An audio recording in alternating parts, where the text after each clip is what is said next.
அம்மா சாவ சொல்ல பால் குடிக்கிற குழந்தைங்க நீங்க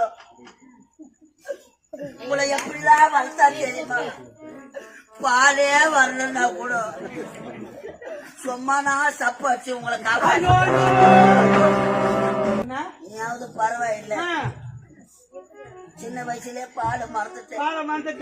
ஒன்னங்கிறானே மிதுன் குமார் அதான் மதுன் இளவரசரு 3வது படிக்கிற வரைக்கும் பால் குடிச்சுங்கலாம். இதைத்தான் குடிக்கிறான்னு ஸ்கூல்ல சேர்த்தா அங்க ஆயாமா பால் குடிக்கிறாங்க. அதை விட்டு கேட்க முடியல. போவாத கோயிலு கிடையாது, திருடாத பூட்டு கிடையாது. பாலை மறப்பான்னு பாலை மறக்கல. நான் எங்கெங்கயோ சுத்தல. அப்புறமா ஒரு புக்கில படிச்சேன். வேப்படைய உருவியா இருந்து அம்மையில